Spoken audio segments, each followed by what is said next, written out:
하나님의 진노가 이것으로 마친다라는 것은, 이 진노는 단순하게 우리가 생각하는 분노처럼 사람들을 파괴시키기 위한 것이 목적이 아니라 바로잡는 것이 목적이죠. 하나님의 진노는 그 바로잡는 역사가 마쳐지는 것이 마지막 심판으로 종결된다, 목표가 완성된다라는 거예요.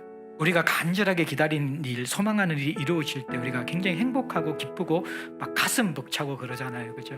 그것에 비교할 수 없는 그러한 경이로움과 숨이 멎을 듯한 감격이 뭐냐 그러면, 하나님이 마지막 날 최종적 심판을 통해서 만들어 가시는 구원의 완성이라는 것이죠.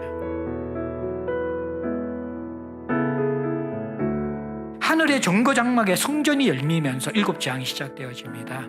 이 금대접이 사실은 무엇이 담겨있던 그릇이었습니까?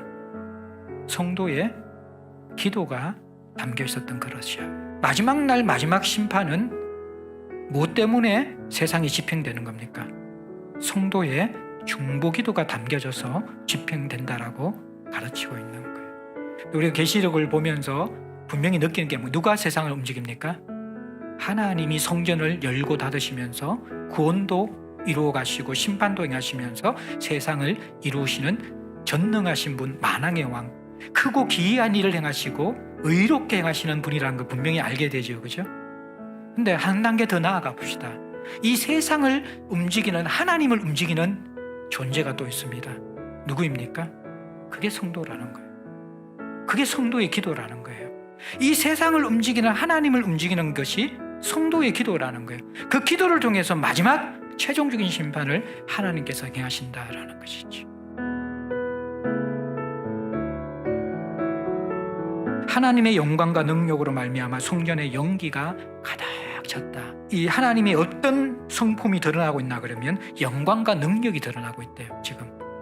그것이 지금 심판하시는 하나님의 모습이라는 거예요. 악을 완전히 제거하시는 하나님의 모습 속에서 하나님의 영광과 능력이 제대로 드러난다라는 거예요. 마지막 구절이 어떤 의미입니까? 마지막 7대접 심판이 마칠 때까지 성전에 들어가지 못한다. 마지막 7대접 심판이 시행되는 것은 뭡니까? 그 성전이 이제 닫혔다라는 거예요. 은혜의 문이 닫혔다라는 거예요. 더 이상 하나님이 세상을 긍휼히 여기는 그 관계가 깨어졌다라는 거예요. 이제는 세상에 하나님의 경고의 메시지, 회개의 메시지, 긍휼의 메시지가 들려지지 않는다라는 거예요. 더 이상 그때는 은혜 받으려고 하고 회개하려고 해도 성전 안으로 들어갈 수 없다라는 거예요. 그 문이 닫혀졌다라는 것입니다.